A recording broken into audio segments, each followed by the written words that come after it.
Metamorphosis by Franz Kafka. One morning, when Gregor Samsa woke from troubled dreams, he found himself transformed in his bed into a horrible vermin.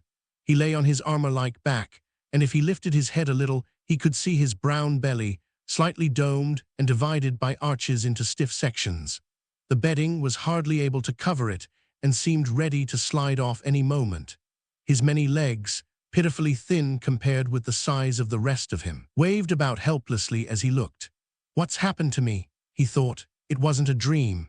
His room, a proper human room although a little too small, lay peacefully between its four familiar walls.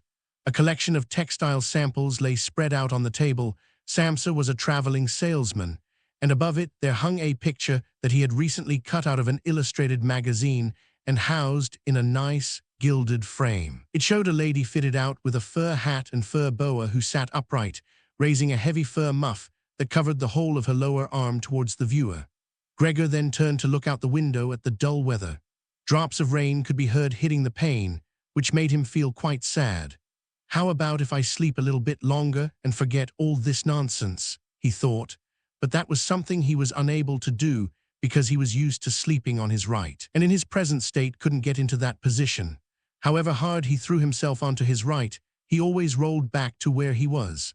He must have tried it 100 times, shut his eyes so that he wouldn't have to look at the floundering legs, and only stopped when he began to feel a mild, dull pain there that he had never felt before.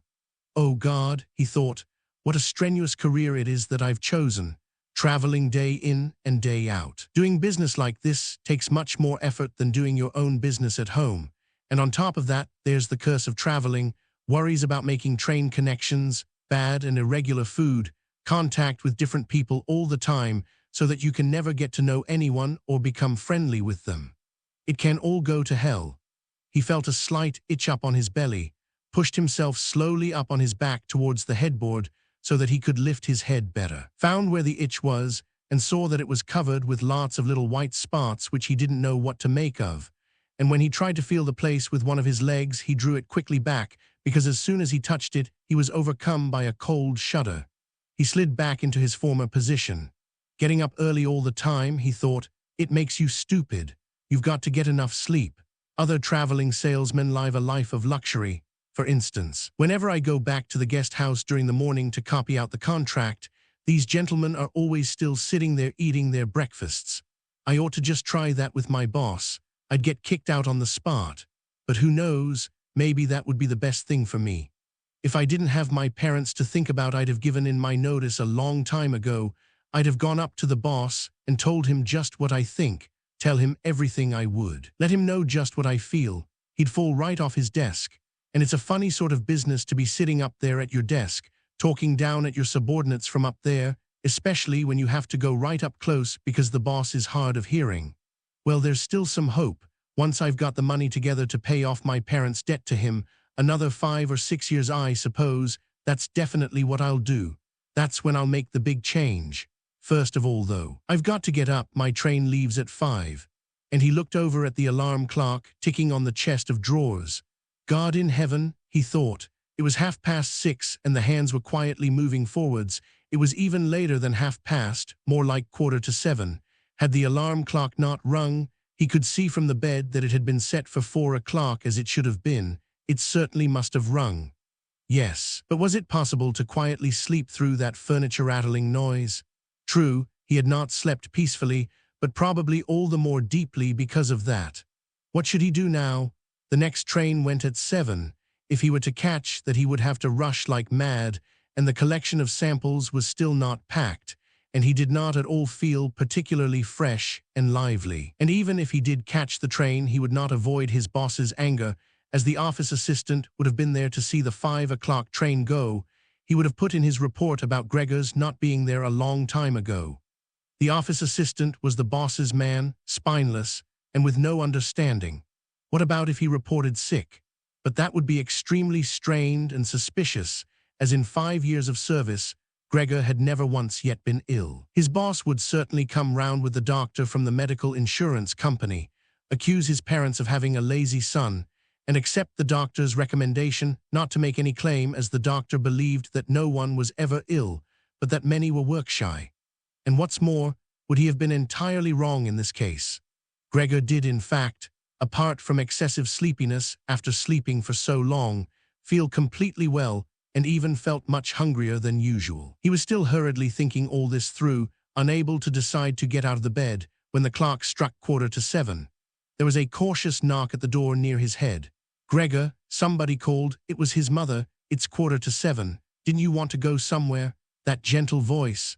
Gregor was shocked when he heard his own voice answering.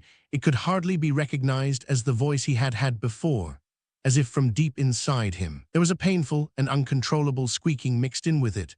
The words could be made out at first, but then there was a sort of echo which made them unclear, leaving the hearer unsure whether he had heard properly or not. Gregor had wanted to give a full answer and explain everything, but in the circumstances contented himself with saying, "Yes, mother, yes, thank you, I'm getting up now." The change in Gregor's voice probably could not be noticed outside through the wooden door, as his mother was satisfied with this explanation and shuffled away. But this short conversation made the other members of the family aware that Gregor, against their expectations, was still at home, and soon his father came knocking at one of the side doors, gently but with his fist. "Gregor, Gregor," he called, "what's wrong?" And after a short while he called again with a warning deepness in his voice, "Gregor, Gregor." At the other side door his sister came plaintively, "Gregor, aren't you well? Do you need anything?" Gregor answered to both sides, "I'm ready now," making an effort to remove all the strangeness from his voice by enunciating very carefully and putting long pauses between each individual word. His father went back to his breakfast, but his sister whispered, "Gregor, open the door, I beg of you." Gregor, however, had no thought of opening the door, and instead congratulated himself for his cautious habit, acquired from his traveling, of locking all doors at night even when he was at home. The first thing he wanted to do was to get up in peace without being disturbed, to get dressed, and most of all to have his breakfast. Only then would he consider what to do next, as he was well aware that he would not bring his thoughts to any sensible conclusions by lying in bed. He remembered that he had often felt a slight pain in bed, perhaps caused by lying awkwardly, but that had always turned out to be pure imagination, and he wondered how his imaginings would slowly resolve themselves today. He did not have the slightest doubt that the change in his voice was nothing more than the first sign of a serious cold, which was an occupational hazard for traveling salesmen. It was a simple matter to throw off the covers. He only had to blow himself up a little, and they fell off by themselves.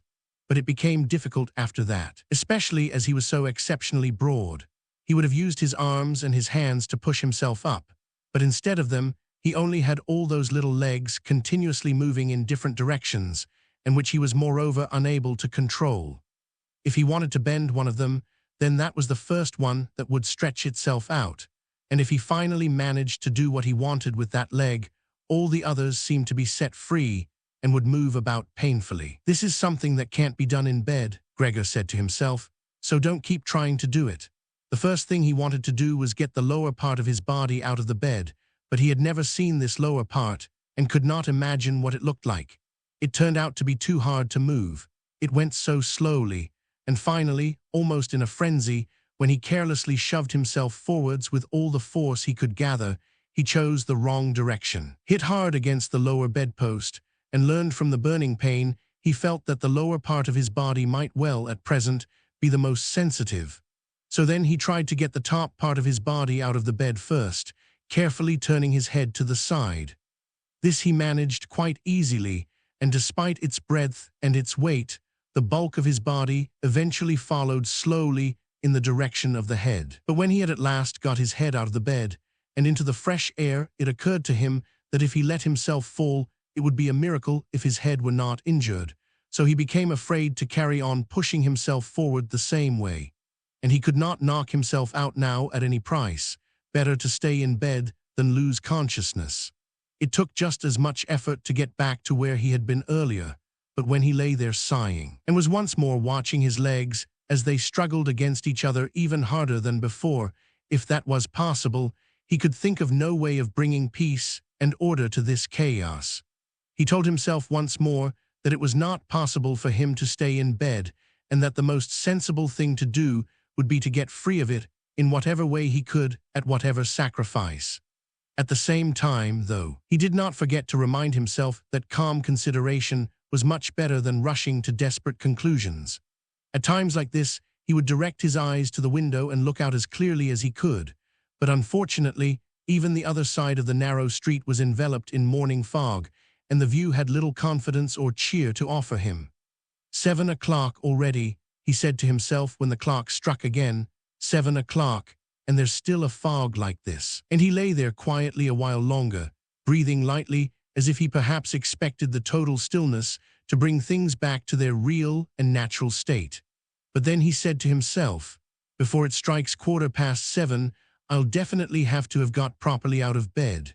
And by then, somebody will have come round from work to ask what's happened to me as well, as they open up at work before 7 o'clock. And so he set himself to the task of swinging the entire length of his body out of the bed, all at the same time. If he succeeded in falling out of bed in this way and kept his head raised, as he did, so he could probably avoid injuring it. His back seemed to be quite hard, and probably nothing would happen to it falling onto the carpet. His main concern was for the loud noise he was bound to make, and which even through all the doors would probably raise concern if not alarm. But it was something that had to be risked. When Gregor was already sticking halfway out of the bed, the new method was more of a game than an effort. All he had to do was rock back and forth.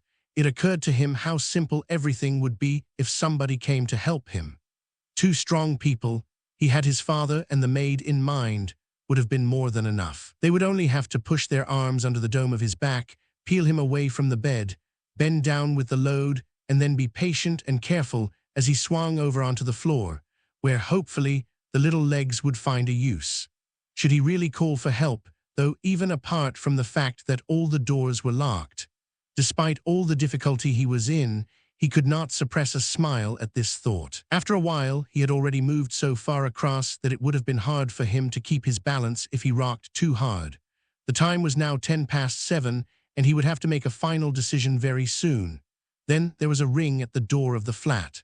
That'll be someone from work, he said to himself, and froze very still, although his little legs only became all the more lively as they danced around. For a moment, everything remained quiet. They're not opening the door, Gregor said to himself, caught in some nonsensical hope. But then, of course, the maid's firm steps went to the door as ever and opened it. Gregor only needed to hear the visitor's first words of greeting, and he knew who it was, the chief clerk himself. Why did Gregor have to be the only one condemned to work for a company where they immediately became highly suspicious at the slightest shortcoming? Were all employees, every one of them, louts? Was there not one of them who was faithful and devoted, who would go so mad with pangs of conscience that he couldn't get out of bed if he didn't spend at least a couple of hours in the morning on company business? Was it really not enough to let one of the trainees make inquiries, assuming inquiries were even necessary? Did the chief clerk have to come himself? And did they have to show the whole innocent family that this was so suspicious that only the chief clerk could be trusted to have the wisdom to investigate it? And more because these thoughts had made him upset than through any proper decision, he swung himself with all his force out of the bed. There was a loud thump, but it wasn't really a loud noise. His fall was softened a little by the carpet, and Gregor's back was also more elastic than he had thought, which made the sound muffled and not too noticeable. He had not held his head carefully enough, though, and hit it as he fell. Annoyed and in pain, he turned it and rubbed it against the carpet. "Something's fallen down in there," said the chief clerk in the room on the left. Gregor tried to imagine whether something of the sort that had happened to him today could ever happen to the chief clerk too. You had to concede that it was possible. But as if in gruff reply to this question, the chief clerk's firm footsteps in his highly polished boots could now be heard in the adjoining room. From the room on his right, Gregor's sister whispered to him to let him know. "Gregor, the chief clerk is here." "Yes, I know," said Gregor to himself, but without daring to raise his voice loud enough for his sister to hear him. "Gregor," said his father now from the room to his left, "the chief clerk has come round and wants to know why you didn't leave on the early train. We don't know what to say to him, and anyway, he wants to speak to you personally, so please open up this door. I'm sure he'll be good enough to forgive the untidiness of your room." Then the chief clerk called, "Good morning, Mr. Samsa." "He isn't well," said his mother to the chief clerk, while his father continued to speak through the door. "He isn't well, please believe me. Why else would Gregor have missed a train? The lad only ever thinks about the business. It nearly makes me cross the way he never goes out in the evenings. He's been in town for a week now, but stayed home every evening. He sits with us in the kitchen and just reads the paper or studies train timetables. His idea of relaxation is working with his fretsaw. He's made a little frame, for instance. It only took him 2 or 3 evenings. You'll be amazed how nice it is. It's hanging up in his room. You'll see it as soon as Gregor opens the door. Anyway, I'm glad you're here. We wouldn't have been able to get Gregor to open the door by ourselves. He's so stubborn, and I'm sure he isn't well. He said this morning that he is, but he isn't." "I'll be there in a moment," said Gregor slowly and thoughtfully, but without moving so that he would not miss any word of the conversation. "Well, I can't think of any other way of explaining it, Mrs. Samsa," said the chief clerk. "I hope it's nothing serious. But on the other hand, I must say that if we people in commerce ever become slightly unwell, then, fortunately or unfortunately as you like, we simply have to overcome it because of business considerations." "Can the chief clerk come in to see you now then?" asked his father impatiently, knocking at the door again. "No," said Gregor. In the room on his right there followed a painful silence. In the room on his left his sister began to cry. So why did his sister not go and join the others? She had probably only just got up and had not even begun to get dressed. And why was she crying?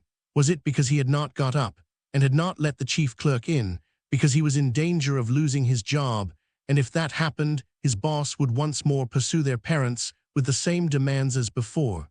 There was no need to worry about things like that yet. Gregor was still there, and had not the slightest intention of abandoning his family. For the time being he just lay there on the carpet, and no one who knew the condition he was in would seriously have expected him to let the chief clerk in. It was only a minor discourtesy, and a suitable excuse could easily be found for it later on.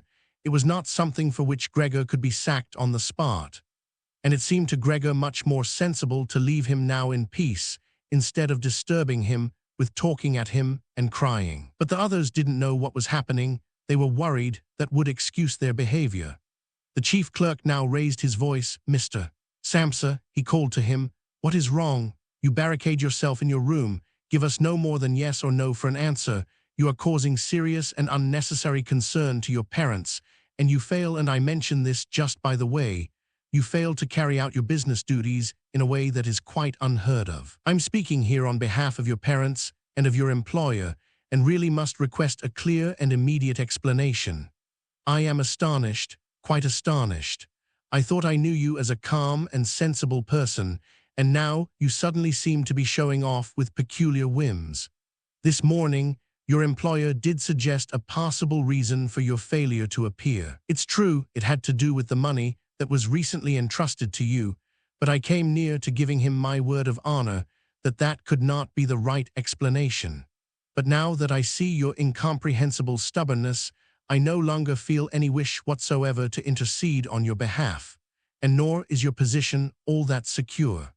I had originally intended to say all this to you in private, but since you cause me to waste my time here for no good reason, I don't see why your parents should not also learn of it. Your turnover has been very unsatisfactory of late. I grant you that it's not the time of year to do especially good business. We recognize that. But there simply is no time of year to do no business at all, Mr. Samsa. We cannot allow there to be. But sir, called Gregor, beside himself, and forgetting all else in the excitement. I'll open up immediately, just a moment. I'm slightly unwell, an attack of dizziness. I haven't been able to get up. I'm still in bed now. I'm quite fresh again now, though. I'm just getting out of bed. Just a moment, be patient. It's not quite as easy as I'd thought. I'm quite all right now, though. It's shocking what can suddenly happen to a person. I was quite all right last night. My parents know about it, perhaps better than me. I had a small symptom of it last night already. They must have noticed it. I don't know why I didn't let you know at work, but you always think you can get over an illness without staying at home. Please, don't make my parents suffer. There's no basis for any of the accusations you're making. Nobody's ever said a word to me about any of these things. Maybe you haven't read the latest contracts I sent in. I'll set off with the 8 o'clock train as well. These few hours of rest have given me strength.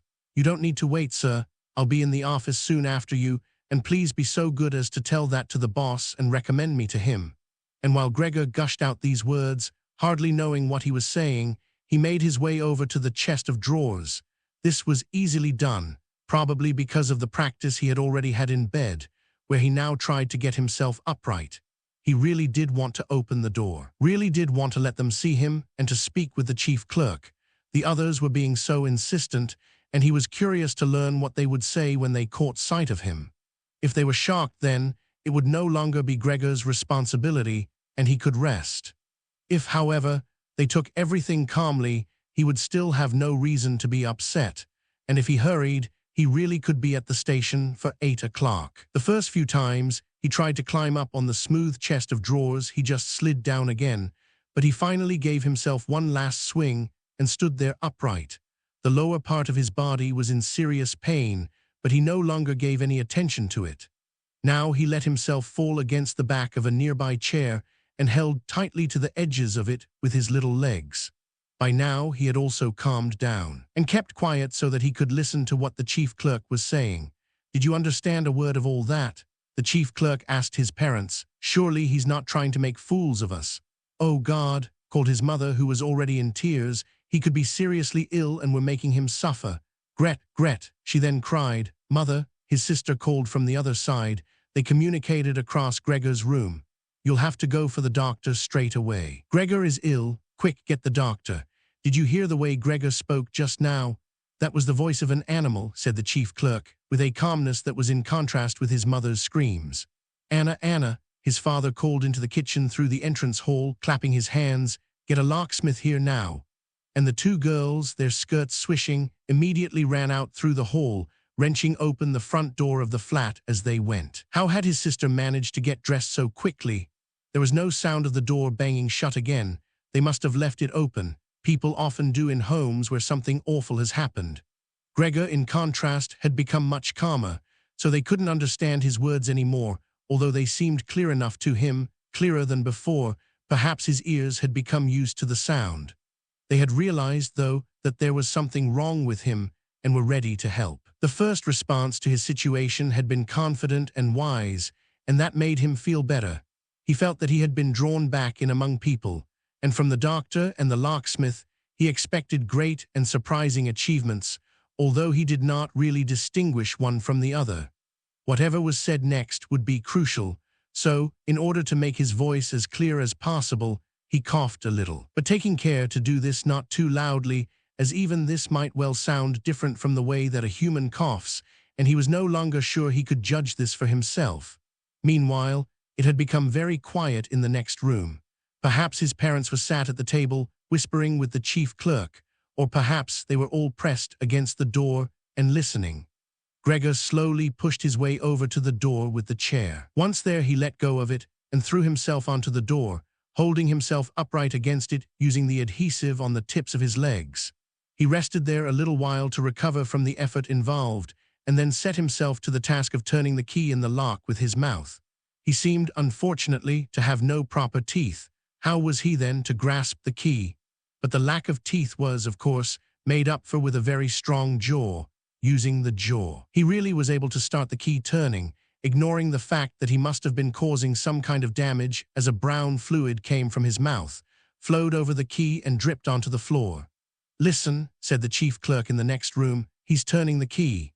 Gregor was greatly encouraged by this, but they all should have been calling to him, his father and his mother too. "Well done, Gregor," they should have cried. "Keep at it, keep hold of the lock." And with the idea that they were all excitedly following his efforts, he bit on the key with all his strength, paying no attention to the pain he was causing himself. As the key turned round, he turned around the lock with it, only holding himself upright with his mouth, and hung onto the key or pushed it down again with the whole weight of his body as needed. The clear sound of the lock as it snapped back was Gregor's sign that he could break his concentration. And as he regained his breath, he said to himself, "So, I didn't need the locksmith after all." Then he lay his head on the handle of the door to open it completely. Because he had to open the door in this way, it was already wide open before he could be seen. He had first to slowly turn himself around one of the double doors, and he had to do it very carefully if he did not want to fall flat on his back, before entering the room. He was still occupied with this difficult movement, unable to pay attention to anything else, when he heard the chief clerk exclaim a loud "Oh," which sounded like the soughing of the wind. Now he also saw him. He was the nearest to the door, his hand pressed against his open mouth and slowly retreating as if driven by a steady and invisible force. Gregor's mother, her hair still disheveled from bed despite the chief clerk's being there, looked at his father. Then she unfolded her arms, took 2 steps forward towards Gregor, and sank down onto the floor into her skirts that spread themselves out around her as her head disappeared down onto her breast. His father looked hostile and clenched his fists as if wanting to knock Gregor back into his room. Then he looked uncertainly round the living room, covered his eyes with his hands, and wept so that his powerful chest shook. So Gregor did not go into the room, but leant against the inside of the other door, which was still held bolted in place. In this way, only half of his body could be seen, along with his head above it, which he leant over to one side as he peered out at the others. Meanwhile, the day had become much lighter. Part of the endless, gray-black building on the other side of the street, which was a hospital, could be seen quite clearly with the austere and regular line of windows piercing its facade. The rain was still falling, now throwing down large, individual droplets which hit the ground one at a time. The washing up from breakfast lay on the table. There was so much of it because, for Gregor's father, breakfast was the most important meal of the day, and he would stretch it out for several hours as he sat reading a number of different newspapers. On the wall exactly opposite there was a photograph of Gregor when he was a lieutenant in the army, his sword in his hand and a carefree smile on his face as he called forth respect for his uniform and bearing. The door to the entrance hall was open, and as the front door of the flat was also open, he could see onto the landing and the stairs where they began their way down below. "Now then," said Gregor, well aware that he was the only one to have kept calm, "I'll get dressed straight away now, pack up my samples and set off. Will you please just let me leave? You can see," he said to the chief clerk, "that I'm not stubborn and I like to do my job. Being a commercial traveler is arduous, but without traveling I couldn't earn my living. So where are you going? Into the office?" "Yes." "Will you report everything accurately then? It's quite possible for someone to be temporarily unable to work, but that's just the right time to remember what's been achieved in the past and consider that later on, once the difficulty has been removed. He will certainly work with all the more diligence and concentration. You're well aware that I'm seriously in debt to our employer, as well as having to look after my parents and my sister, so that I'm trapped in a difficult situation, but I will work my way out of it again.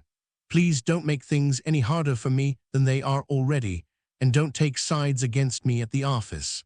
I know that nobody likes the travelers. They think we earn an enormous wage as well as having a soft time of it.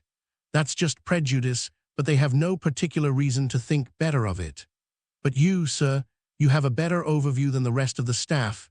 In fact, if I can say this in confidence, a better overview than the boss himself. It's very easy for a businessman like him to make mistakes about his employees and judge them more harshly than he should. And you're also well aware that we travelers spend almost the whole year away from the office, so that we can very easily fall victim to gossip and chance and groundless complaints. And it's almost impossible to defend yourself from that sort of thing. We don't usually even hear about them. Or if at all, it's when we arrive back home, exhausted from a trip, and that's when we feel the harmful effects of what's been going on without even knowing what caused them. Please, don't go away, at least first say something to show that you grant that I'm at least partly right." But the chief clerk had turned away as soon as Gregor had started to speak, and with protruding lips, only stared back at him over his trembling shoulders as he left. He did not keep still for a moment while Gregor was speaking, but moved steadily towards the door without taking his eyes off him. He moved very gradually, as if there had been some secret prohibition on leaving the room. It was only when he had reached the entrance hall that he made a sudden movement, drew his foot from the living room, and rushed forward in a panic. In the hall, he stretched his right hand far out towards the stairway, as if out there was some supernatural force waiting to save him. Gregor realized that it was out of the question to let the chief clerk go away in this mood if his position in the firm was not to be put into extreme danger. That was something his parents did not understand very well. Over the years, they had become convinced that this job would provide for Gregor for his entire life, and besides, they had so much to worry about at present that they had lost sight of any thought for the future. Gregor, though, did think about the future. The chief clerk had to be held back, calmed down, convinced, and finally won over. The future of Gregor and his family depended on it. If only his sister were here. She was clever. She was already in tears while Gregor was still lying peacefully on his back. And the chief clerk was a lover of women. Surely she could persuade him. She would close the front door in the entrance hall and talk him out of his shocked state.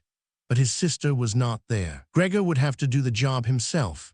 And without considering that he still was not familiar with how well he could move about in his present state, or that his speech still might not, or probably would not, be understood, he let go of the door, pushed himself through the opening, tried to reach the chief clerk on the landing who, ridiculously, was holding on to the banister with both hands. But Gregor fell immediately over and, with a little scream as he sought something to hold onto, landed on his numerous little legs. Hardly had that happened than for the first time that day he began to feel all right with his body. The little legs had the solid ground under them. To his pleasure, they did exactly as he told them. They were even making the effort to carry him where he wanted to go, and he was soon believing that all his sorrows would soon be finally at an end. He held back the urge to move but swayed from side to side as he crouched there on the floor. His mother was not far away in front of him and seemed at first quite engrossed in herself, but then she suddenly jumped up with her arms outstretched and her fingers spread shouting, "Help! For pity's sake, help!" The way she held her head suggested she wanted to see Gregor better, but the unthinking way she was hurrying backwards showed that she did not. She had forgotten that the table was behind her with all the breakfast things on it. When she reached the table, she sat quickly down on it, without knowing what she was doing, without even seeming to notice that the coffee pot had been knocked over and a gush of coffee was pouring down onto the carpet. "Mother, mother," said Gregor gently, looking up at her. He had completely forgotten the chief clerk for the moment, but could not help himself snapping in the air with his jaws at the sight of the flow of coffee. That set his mother screaming anew. She fled from the table and into the arms of his father as he rushed towards her. Gregor, though, had no time to spare for his parents now. The chief clerk had already reached the stairs. With his chin on the banister, he looked back for the last time. Gregor made a run for him. He wanted to be sure of reaching him. The chief clerk must have expected something, as he leapt down several steps at once and disappeared, his shouts resounding all around the staircase. The flight of the chief clerk seemed, unfortunately, to put Gregor's father into a panic as well. Until then he had been relatively self-controlled, but now, instead of running after the chief clerk himself, or at least not impeding Gregor as he ran after him, Gregor's father seized the chief clerk's stick in his right hand. The chief clerk had left it behind on a chair. Along with his hat and overcoat, picked up a large newspaper from the table with his left, and used them to drive Gregor back into his room, stamping his foot at him as he went. Gregor's appeals to his father were of no help. His appeals were simply not understood. However much he humbly turned his head, his father merely stamped his foot all the harder. Across the room, despite the chilly weather, Gregor's mother had pulled open a window, leant far out of it, and pressed her hands to her face. A strong draft of air flew in from the street towards the stairway, the curtains flew up, the newspapers on the table fluttered, and some of them were blown onto the floor. Nothing would stop Gregor's father as he drove him back, making hissing noises at him like a wild man. Gregor had never had any practice in moving backwards, and was only able to go very slowly. If Gregor had only been allowed to turn round, he would have been back in his room straight away, but he was afraid that if he took the time to do that, his father would become impatient, and there was the threat of a lethal blow to his back or head from the stick in his father's hand any moment. Eventually, though, Gregor realized that he had no choice as he saw, to his disgust, that he was quite incapable of going backwards in a straight line. So he began, as quickly as possible and with frequent anxious glances at his father, to turn himself round. It went very slowly, but perhaps his father was able to see his good intentions as he did nothing to hinder him. In fact, now and then he used the tip of his stick to give directions from a distance as to which way to turn. If only his father would stop that unbearable hissing. It was making Gregor quite confused. When he had nearly finished turning round, still listening to that hissing, he made a mistake and turned himself back a little the way he had just come. He was pleased when he finally had his head in front of the doorway, but then saw that it was too narrow, and his body was too broad to get through it without further difficulty. In his present mood, it obviously did not occur to his father to open the other of the double doors so that Gregor would have enough space to get through. He was merely fixed on the idea that Gregor should be got back into his room as quickly as possible. Nor would he ever have allowed Gregor the time to get himself upright as preparation for getting through the doorway. What he did, making more noise than ever, was to drive Gregor forwards all the harder as if there had been nothing in the way. It sounded to Gregor as if there was now more than one father behind him. It was not a pleasant experience. And Gregor pushed himself into the doorway without regard for what might happen. One side of his body lifted itself. He lay at an angle in the doorway. One flank scraped on the white door and was painfully injured, leaving vile brown flecks on it. Soon he was stuck fast and would not have been able to move at all by himself. The little legs along one side hung quivering in the air, while those on the other side were pressed painfully against the ground. Then his father gave him a hefty shove from behind which released him from where he was held and sent him flying and heavily bleeding deep into his room. The door was slammed shut with the stick. Then, finally, all was quiet. Chapter 2. It was not until it was getting dark that evening that Gregor awoke from his deep and coma-like sleep. He would have woken soon afterwards anyway, even if he hadn't been disturbed, as he had had enough sleep and felt fully rested. But he had the impression that some hurried steps and the sound of the door leading into the front room being carefully shut had woken him. The light from the electric street lamps shone palely here and there onto the ceiling and tops of the furniture, but down below, where Gregor was, it was dark.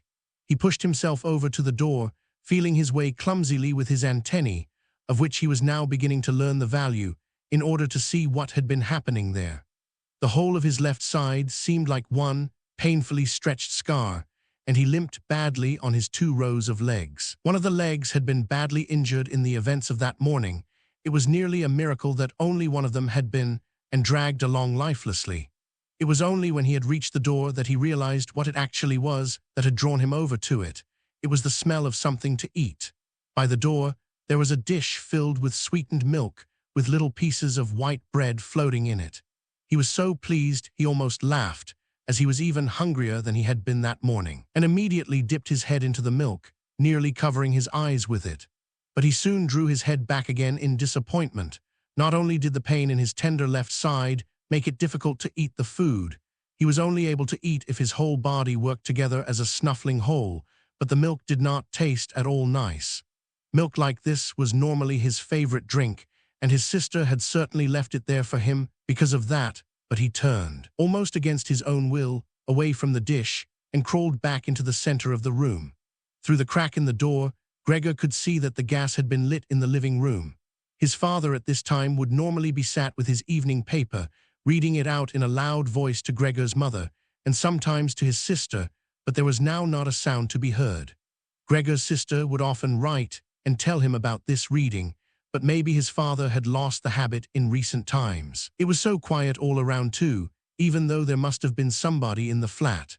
"What a quiet life it is the family led," said Gregor to himself, and gazing into the darkness, felt a great pride that he was able to provide a life like that in such a nice home for his sister and parents.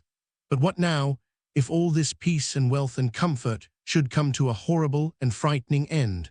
That was something that Gregor did not want to think about too much. So he started to move about, crawling up and down the room. Once during that long evening, the door on one side of the room was opened very slightly and hurriedly closed again. Later on, the door on the other side did the same. It seemed that someone needed to enter the room, but thought better of it. Gregor went and waited immediately by the door, resolved either to bring the timorous visitor into the room in some way, or at least to find out who it was. But the door was opened no more that night, and Gregor waited in vain. The previous morning, while the doors were locked, everyone had wanted to get in there to him. But now that he had opened up one of the doors, and the other had clearly been unlocked some time during the day, no one came, and the keys were in the other sides. It was not until late at night that the gaslight in the living room was put out. And now it was easy to see that his parents and sister had stayed awake all that time, as they all could be distinctly heard as they went away together on tiptoe. It was clear that no one would come into Gregor's room anymore until morning. That gave him plenty of time to think undisturbed about how he would have to rearrange his life. For some reason, the tall, empty room where he was forced to remain made him feel uneasy as he lay there flat on the floor, even though he had been living in it for 5 years. Hardly aware of what he was doing other than a slight feeling of shame, he hurried under the couch. It pressed down on his back a little, and he was no longer able to lift his head, but he nonetheless felt immediately at ease, and his only regret was that his body was too broad to get it all underneath. He spent the whole night there. Some of the time he passed in a light sleep, although he frequently woke from it in alarm because of his hunger, and some of the time was spent in worries and vague hopes, which, however, always led to the same conclusion. For the time being he must remain calm, he must show patience and the greatest consideration so that his family could bear the unpleasantness that he, in his present condition, was forced to impose on them. Gregor soon had the opportunity to test the strength of his decisions, as early the next morning, almost before the night had ended, his sister, nearly fully dressed, opened the door from the front room and looked anxiously in. She did not see him straight away, but when she did notice him under the couch, he had to be somewhere. For God's sake, he couldn't have flown away. She was so shocked that she lost control of herself and slammed the door shut again from outside. But she seemed to regret her behavior, as she opened the door again straight away and came in on tiptoe, as if entering the room of someone seriously ill or even of a stranger.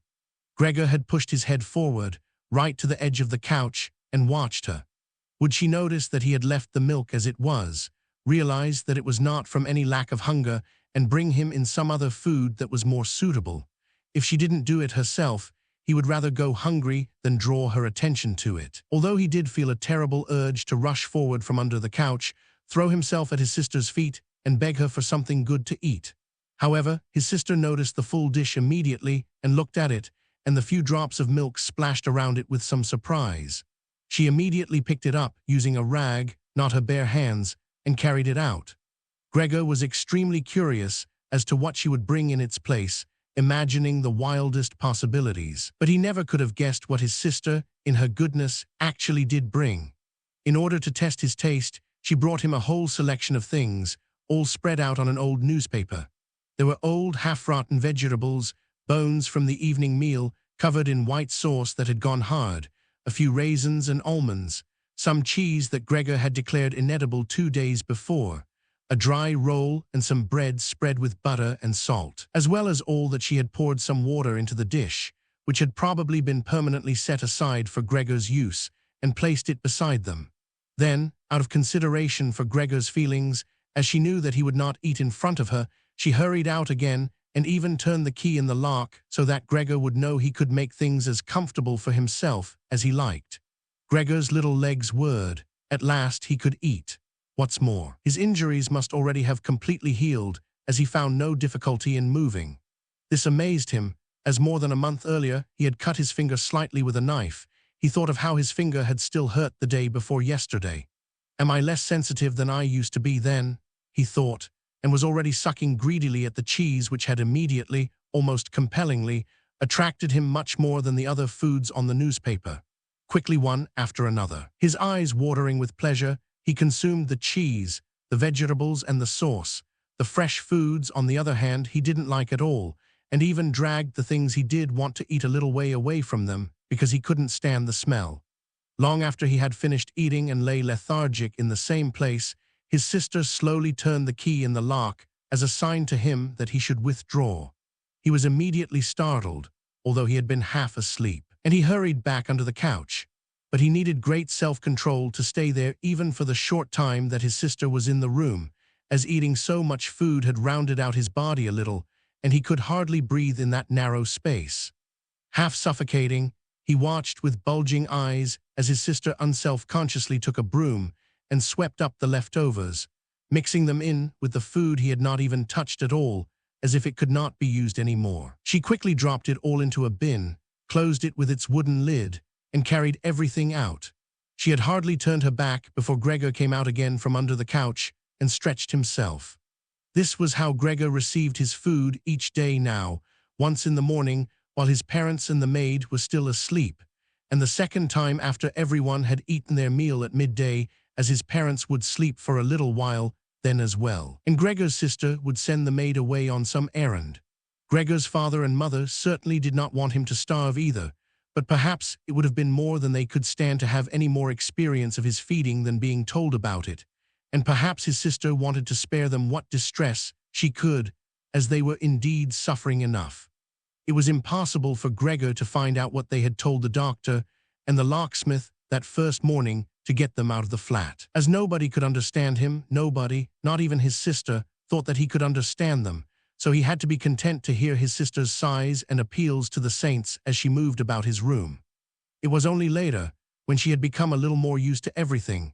There was, of course, no question of her ever becoming fully used to the situation, that Gregor would sometimes catch a friendly comment, or at least a comment that could be construed as friendly. "He's enjoyed his dinner today," she might say when he had diligently cleared away all the food left for him, or if he left most of it, which slowly became more and more frequent, she would often say, sadly, "Now everything's just been left there again."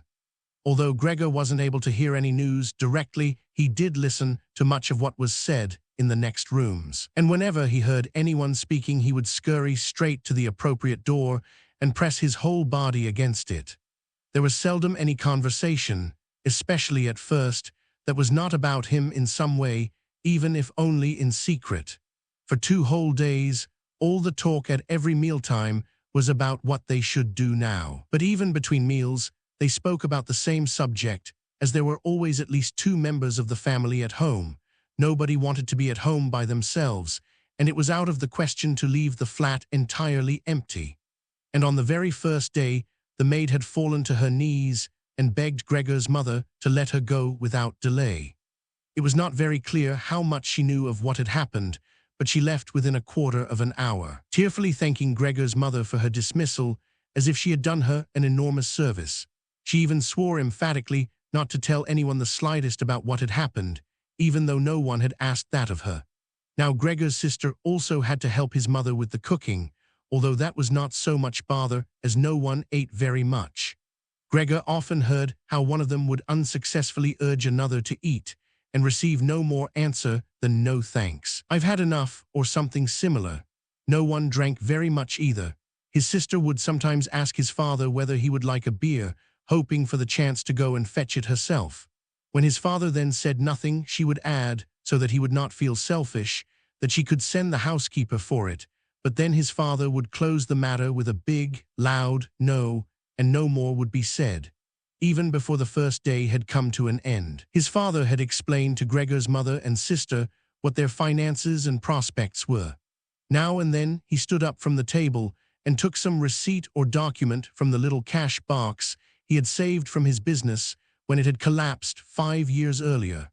Gregor heard how he opened the complicated lock and then closed it again after he had taken the item he wanted. What he heard his father say was some of the first good news that Gregor heard since he had first been incarcerated in his room.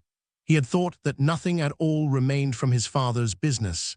At least he had never told him anything different, and Gregor had never asked him about it anyway. Their business misfortune had reduced the family to a state of total despair, and Gregor's only concern at that time had been to arrange things so that they could all forget about it as quickly as possible. So then he started working especially hard, with a fiery vigor that raised him from a junior salesman to a traveling representative almost overnight, bringing with it the chance to earn money in quite different ways. Gregor converted his success at work straight into cash that he could lay on the table at home for the benefit of his astonished and delighted family. They had been good times, and they had never come again, at least not with the same splendor, even though Gregor had later earned so much that he was in a position to bear the costs of the whole family, and did bear them. They had even got used to it, both Gregor and the family. They took the money with gratitude, and he was glad to provide it. Although there was no longer much warm affection given in return, Gregor only remained close to his sister now. Unlike him, She was very fond of music, and a gifted and expressive violinist. It was his secret plan to send her to the conservatory next year, even though it would cause great expense that would have to be made up for in some other way. During Gregor's short periods in town, conversation with his sister would often turn to the conservatory, but it was only ever mentioned as a lovely dream that could never be realized. Their parents did not like to hear this innocent talk, but Gregor thought about it quite hard and decided he would let them know what he planned with a grand announcement of it on Christmas Day. That was the sort of totally pointless thing that went through his mind in his present state, pressed upright against the door and listening. There were times when he simply became too tired to continue listening, when his head would fall wearily against the door, and he would pull it up again with a start, as even the slightest noise he caused would be heard next door, and they would all go silent. "What's that he's doing now?" his father would say after a while, clearly having gone over to the door, and only then would the interrupted conversations slowly be taken up again. When explaining things, his father repeated himself several times, partly because it was a long time since he had been occupied with these matters himself, and partly because Gregor's mother did not understand everything the first time. From these repeated explanations, Gregor learned, to his pleasure, that despite all their misfortunes, there was still some money available from the old days. It was not a lot, but it had not been touched in the meantime, and some interest had accumulated. Besides that, they had not been using up all the money that Gregor had been bringing home every month, keeping only a little for himself, so that too had been accumulating. Behind the door, Gregor nodded with enthusiasm in his pleasure at this unexpected thrift and caution.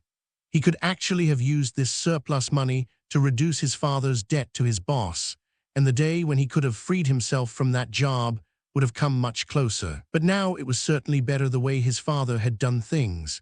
This money, however, was certainly not enough to enable the family to live off the interest. It was enough to maintain them for perhaps 1 or 2 years, no more. That's to say, it was money that should not really be touched, but set aside for emergencies. Money to live on had to be earned. His father was healthy but old and lacking in self-confidence. During the 5 years that he had not been working, the first holiday in a life that had been full of strain and no success, he had put on a lot of weight and become very slow and clumsy. Would Gregor's elderly mother now have to go and earn money? She suffered from asthma, and it was a strain for her just to move about the home.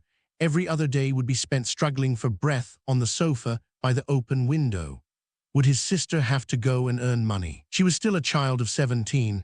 Her life up till then had been very enviable, consisting of wearing nice clothes, sleeping late, helping out in the business, joining in with a few modest pleasures, and most of all playing the violin.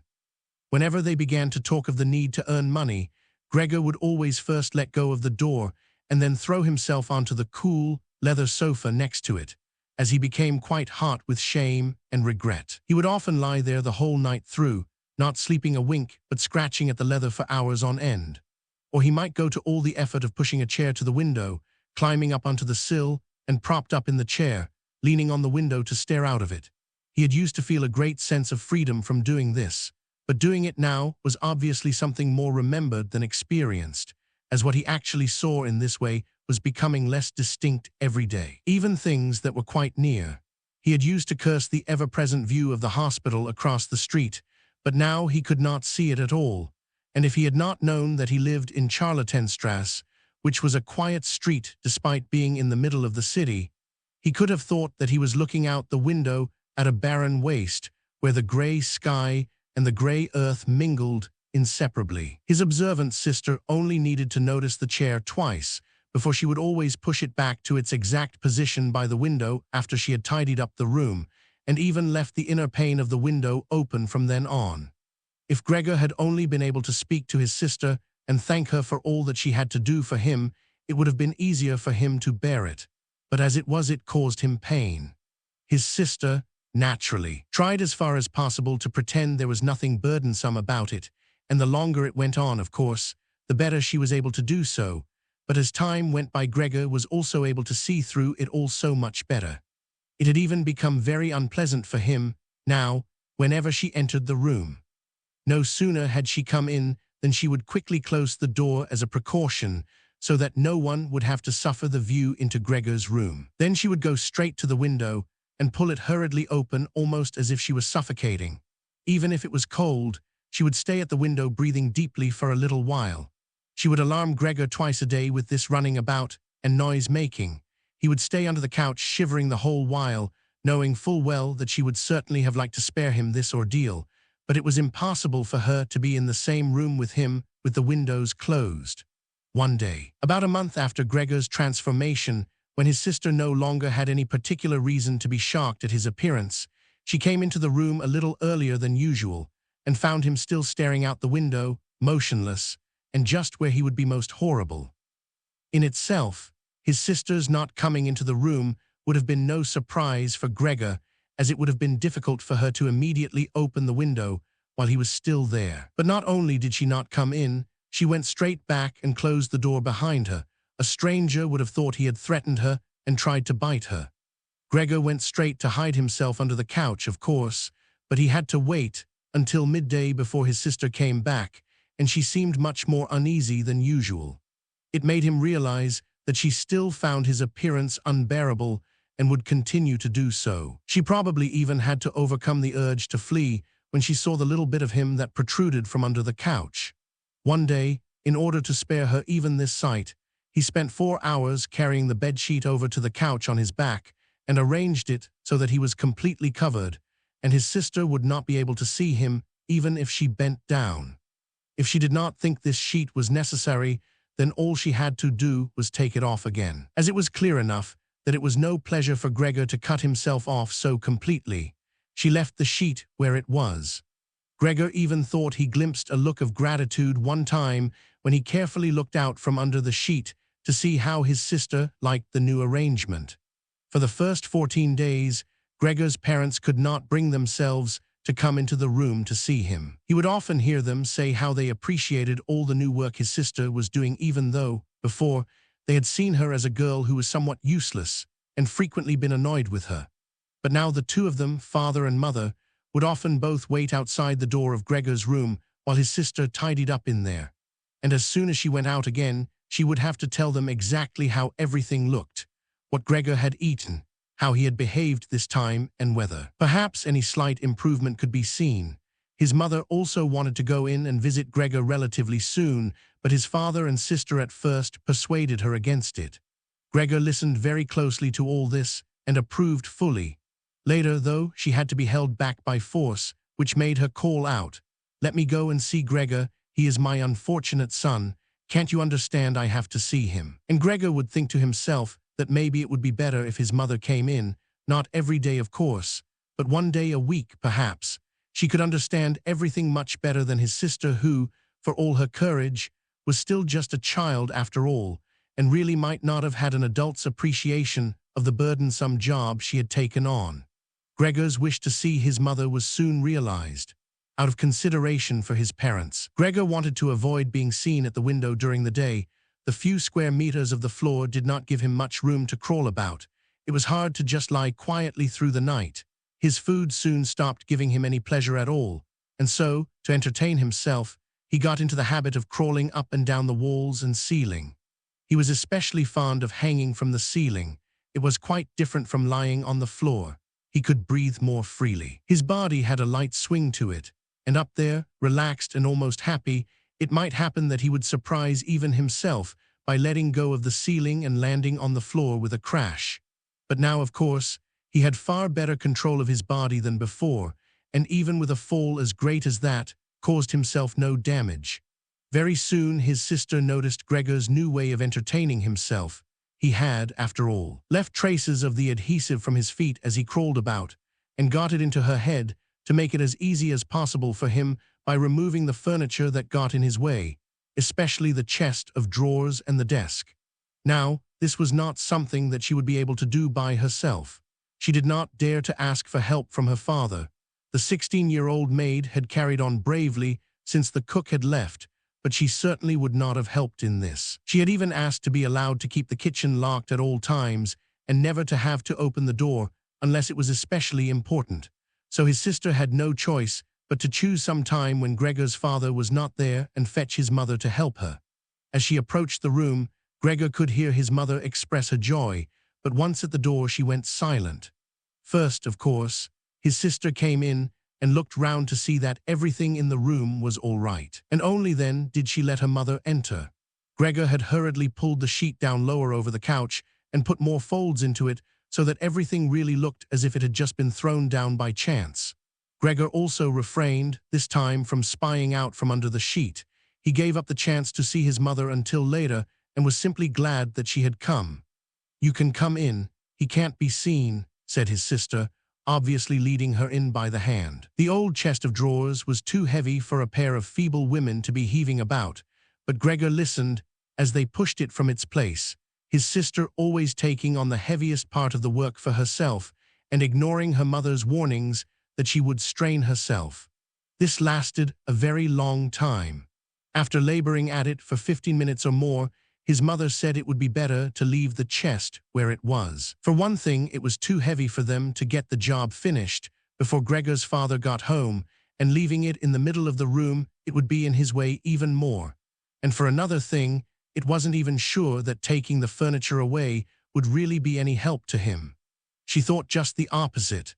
The sight of the bare walls saddened her right to her heart. And why wouldn't Gregor feel the same way about it? He'd been used to this furniture in his room for a long time, and it would make him feel abandoned to be in an empty room like that. Then, quietly, almost whispering as if wanting Gregor, whose whereabouts she did not know, to hear not even the tone of her voice, as she was convinced that he did not understand her words, she added, "And by taking the furniture away, won't it seem like we're showing that we've given up all hope of improvement and we're abandoning him to cope for himself? I think it'd be best to leave the room exactly the way it was before so that, when Gregor comes back to us again, he'll find everything unchanged, and he'll be able to forget the time in between all the easier." Hearing these words from his mother made Gregor realize that the lack of any direct human communication, along with the monotonous life led by the family during these 2 months, must have made him confused. He could think of no other way of explaining to himself why he had seriously wanted his room emptied out. Had he really wanted to transform his room into a cave, a warm room fitted out with the nice furniture he had inherited? That would have let him crawl around unimpeded in any direction. But it would also have let him quickly forget his past when he had still been human. He had come very close to forgetting, and it had only been the voice of his mother, unheard for so long, that had shaken him out of it. Nothing should be removed, everything had to stay. He could not do without the good influence the furniture had on his condition, and if the furniture made it difficult for him to crawl about mindlessly, that was not a loss, but a great advantage. His sister, unfortunately, did not agree. She had become used to the idea, not without reason, that she was Gregor's spokesman to his parents about the things that concerned him. This meant that his mother's advice now was sufficient reason for her to insist on removing not only the chest of drawers and the desk, as she had thought at first, but all the furniture apart from the all-important couch. It was more than childish perversity, of course, or the unexpected confidence she had recently acquired that made her insist. She had indeed noticed that Gregor needed a lot of room to crawl about in, whereas the furniture, as far as anyone could see, was of no use to him at all. Girls of that age, though, do become enthusiastic about things and feel they must get their way whenever they can. Perhaps this was what tempted Gret to make Gregor's situation seem even more shocking than it was, so that she could do even more for him. Gret would probably be the only one who would dare enter a room dominated by Gregor crawling about the bare walls by himself, so she refused to let her mother dissuade her. Gregor's mother already looked uneasy in his room. She soon stopped speaking and helped Gregor's sister to get the chest of drawers out with what strength she had. The chest of drawers was something that Gregor could do without if he had to, but the writing desk had to stay. Hardly had the two women pushed the chest of drawers, groaning, out of the room than Gregor poked his head out from under the couch to see what he could do about it. He meant to be as careful and considerate as he could, but unfortunately, it was his mother who came back first, while Gret in the next room had her arms round the chest, pushing and pulling at it from side to side by herself without, of course, moving it an inch. His mother was not used to the sight of Gregor. He might have made her ill, so Gregor hurried backwards to the far end of the couch. In his startlement, though, he was not able to prevent the sheet at its front from moving a little. It was enough to attract his mother's attention. She stood very still, remained there a moment, and then went back out to Gret. Gregor kept trying to assure himself that nothing unusual was happening. It was just a few pieces of furniture being moved after all. But he soon had to admit that the women going to and fro, their little calls to each other, the scraping of the furniture on the floor, all these things made him feel as if he were being assailed from all sides. With his head and legs pulled in against him and his body pressed to the floor, he was forced to admit to himself that he could not stand all of this much longer. They were emptying his room out, taking away everything that was dear to him. They had already taken out the chest containing his fretsaw and other tools. Now they threatened to remove the writing desk with its place clearly worn into the floor, the desk where he had done his homework as a business trainee at high school. Even while he had been at infant school, he really could not wait any longer to see whether the two women's intentions were good. He had nearly forgotten they were there anyway, as they were now too tired to say anything while they worked, and he could only hear their feet as they stepped heavily on the floor. So, while the women were leant against the desk in the other room catching their breath, he sallied out, changed direction 4 times, not knowing what he should save first before his attention was suddenly caught by the picture on the wall, which was already denuded of everything else that had been on it, of the lady dressed in copious fur. He hurried up onto the picture and pressed himself against its glass. It held him firmly and felt good on his heart belly. This picture at least, now totally covered by Gregor, would certainly be taken away by no one. He turned his head to face the door into the living room so that he could watch the women when they came back. They had not allowed themselves a long rest and came back quite soon. Gret had put her arm around her mother and was nearly carrying her. "What shall we take now, then?" said Gret, and looked around. Her eyes met those of Gregor on the wall. Perhaps only because her mother was there, she remained calm, bent her face to her so that she would not look round, and said, albeit hurriedly and with a tremor in her voice, "Come on, let's go back in the living room for a while." Gregor could see what Gret had in mind. She wanted to take her mother somewhere safe and then chase him down from the wall. Well, she could certainly try it. He sat unyielding on his picture. He would rather jump at Gret's face. But Gret's words had made her mother quite worried. She stepped to one side, saw the enormous brown patch against the flowers of the wallpaper, and before she even realized it was Gregor that she saw, screamed, "Oh God, oh God." Arms outstretched, she fell onto the couch as if she had given up everything and stayed there immobile. "Gregor," shouted his sister, glowering at him and shaking her fist. That was the first word she had spoken to him directly since his transformation. She ran into the other room to fetch some kind of smelling salts to bring her mother out of her faint. Gregor wanted to help too. He could save his picture later, although he stuck fast to the glass and had to pull himself off by force. Then he too ran into the next room as if he could advise his sister like in the old days. But he had to just stand behind her doing nothing. She was looking into various bottles. He startled her when she turned round. A bottle fell to the ground and broke. A splinter cut Gregor's face. Some kind of caustic medicine splashed all over him. Now, without delaying any longer, Gret took hold of all the bottles she could and ran with them into her mother. She slammed the door shut with her foot. So now Gregor was shut out from his mother, who, because of him, might be near to death. He could not open the door if he did not want to chase his sister away, and she had to stay with his mother. There was nothing for him to do but wait. And oppressed with anxiety and self-reproach, he began to crawl about. He crawled over everything, walls, furniture, ceiling, and finally, in his confusion, as the whole room began to spin around him, he fell down into the middle of the dinner table.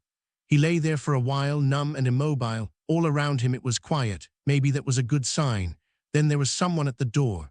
The maid, of course, had locked herself in her kitchen so that Gret would have to go and answer it. His father had arrived home. "What's happened?" were his first words. Gret's appearance must have made everything clear to him. She answered him with subdued voice and openly pressed her face into his chest. "Mother's fainted, but she's better now." Gregor got out. "Just as I expected," said his father, "just as I always said, but you women wouldn't listen, would you?" It was clear to Gregor that Gret had not said enough, and that his father took it to mean that something bad had happened, that he was responsible for some act of violence. That meant Gregor would now have to try to calm his father, as he did not have the time to explain things to him even if that had been possible. So he fled to the door of his room and pressed himself against it so that his father, when he came in from the hall, could see straight away that Gregor had the best intentions and would go back into his room without delay, that it would not be necessary to drive him back, but that they had only to open the door and he would disappear. His father, though, was not in the mood to notice subtleties like that. "Ah," he shouted as he came in, sounding as if he were both angry and glad at the same time. Gregor drew his head back from the door and lifted it towards his father. He really had not imagined his father the way he stood there now. Of late, with his new habit of crawling about, he had neglected to pay attention to what was going on the rest of the flat the way he had done before. He really ought to have expected things to have changed, but still, was that really his father?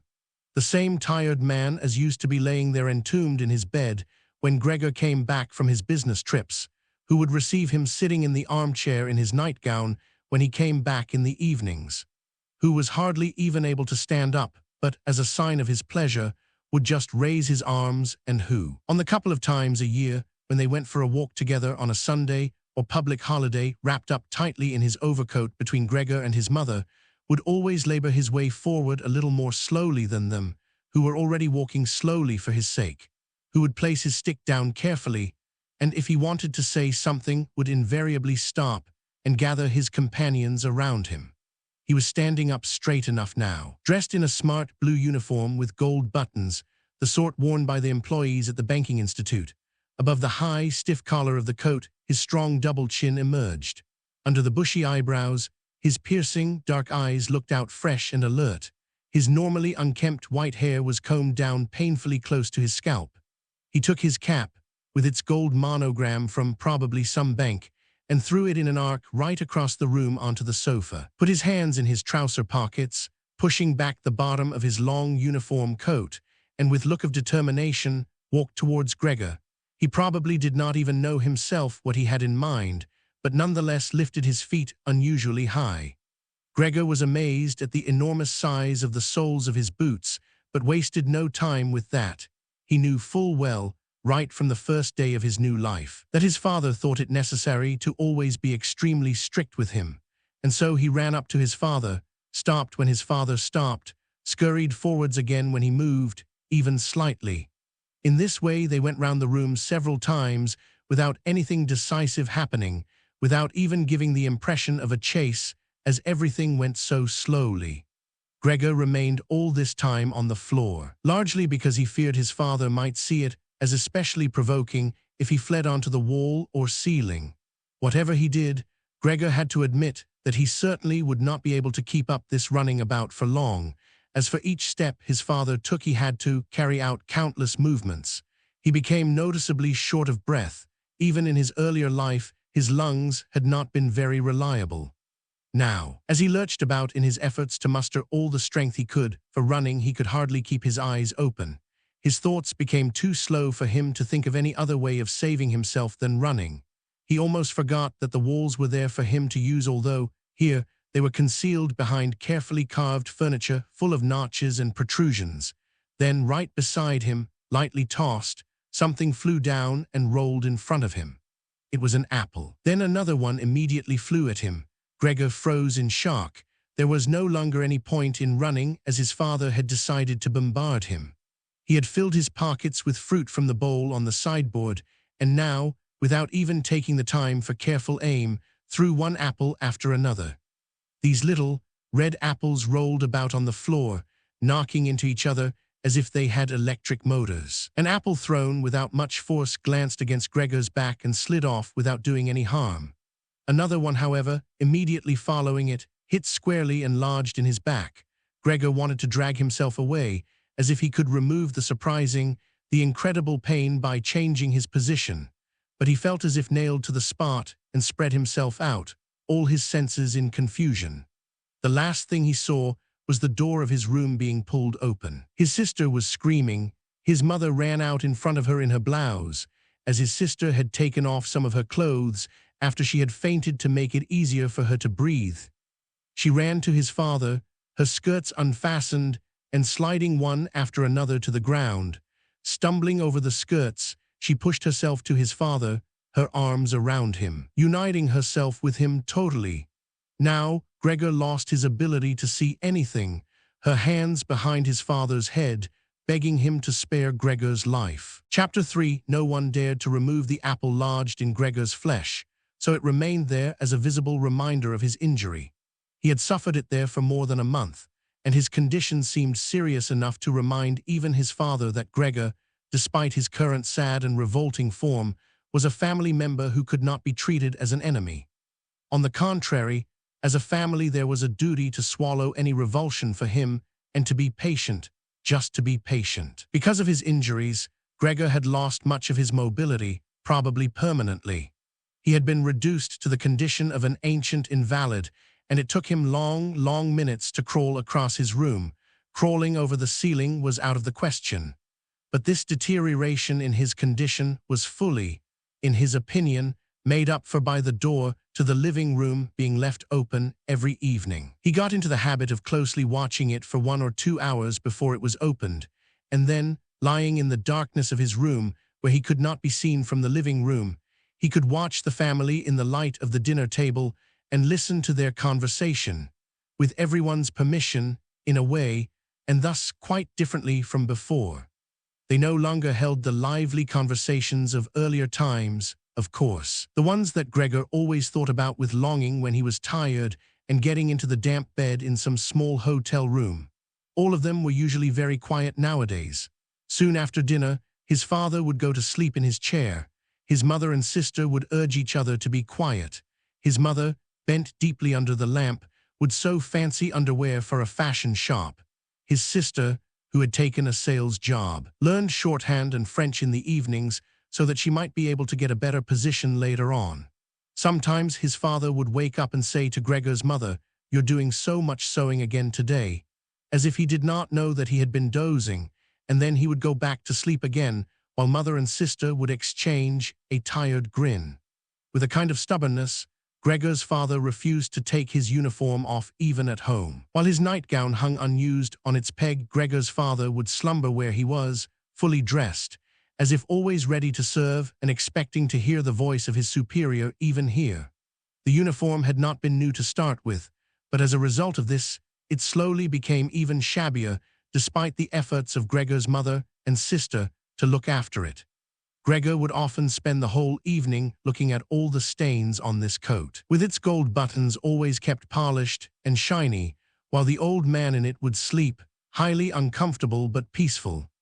As soon as it struck 10, Gregor's mother would speak gently to his father to wake him and try to persuade him to go to bed, as he couldn't sleep properly where he was, and he really had to get his sleep if he was to be up at 6 to get to work. But since he had been in work, he had become more obstinate and would always insist on staying longer at the table, even though he regularly fell asleep, and it was then harder than ever to persuade him to exchange the chair for his bed.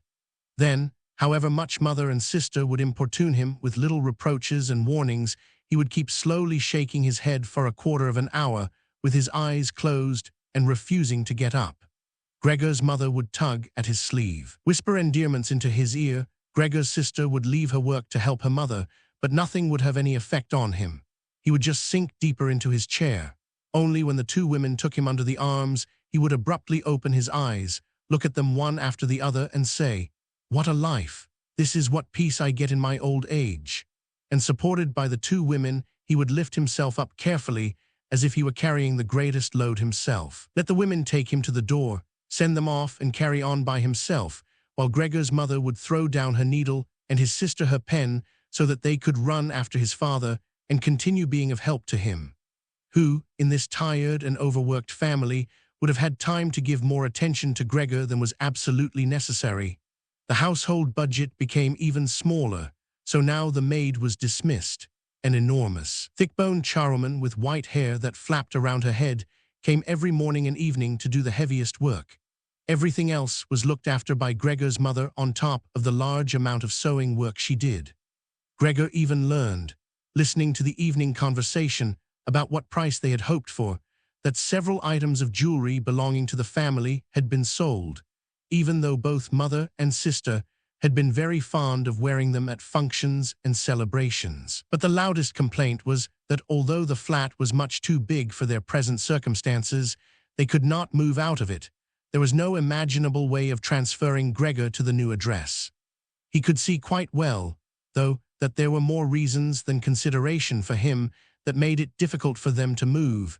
It would have been quite easy to transport him in any suitable crate with a few air holes in it. The main thing holding the family back from their decision to move was much more to do with their total despair, and the thought that they had been struck with a misfortune unlike anything experienced by anyone else they knew or were related to. They carried out absolutely everything that the world expects from poor people. Gregor's father brought bank employees their breakfast. His mother sacrificed herself by washing clothes for strangers. His sister ran back and forth behind her desk at the behest of the customers, but they just did not have the strength to do any more, and the injury in Gregor's back began to hurt as much as when it was new. After they had come back from taking his father to bed, Gregor's mother and sister would now leave their work where it was and sit close together, cheek to cheek. His mother would point to Gregor's room and say, "Close that door, Gret." And then, when he was in the dark again, they would sit in the next room and their tears would mingle, or they would simply sit there staring dry-eyed at the table. Gregor hardly slept at all, either night or day. Sometimes he would think of taking over the family's affairs, just like before, the next time the door was opened. He had long forgotten about his boss and the chief clerk, but they would appear again in his thoughts, the salesmen and the apprentices, that stupid T-boy, 2 or 3 friends from other businesses, one of the chambermaids from a provincial hotel, a tender memory that appeared and disappeared again, a cashier from a hat shop for whom his attention had been serious but too slow. All of them appeared to him, mixed together with strangers and others he had forgotten, but instead of helping him and his family, they were all of them inaccessible, and he was glad when they disappeared. Other times, he was not at all in the mood to look after his family. He was filled with simple rage about the lack of attention he was shown, and although he could think of nothing he would have wanted, he made plans of how he could get into the pantry, where he could take all the things he was entitled to, even if he was not hungry. Gregor's sister no longer thought about how she could please him, but would hurriedly push some food or other into his room with her foot before she rushed out to work in the morning and at midday. And in the evening, she would sweep it away again with the broom, indifferent as to whether it had been eaten or, more often than not, had been left totally untouched. She still cleared up the room in the evening, but now she could not have been any quicker about it. Smears of dirt were left on the walls. Here and there were little balls of dust and filth. At first, Gregor went into one of the worst of these places when his sister arrived as a reproach to her. But he could have stayed there for weeks without his sister doing anything about it. She could see the dirt as well as he could, but she had simply decided to leave him to it. At the same time, she became touchy in a way that was quite new for her, and which everyone in the family understood. Cleaning up Gregor's room was for her and her alone.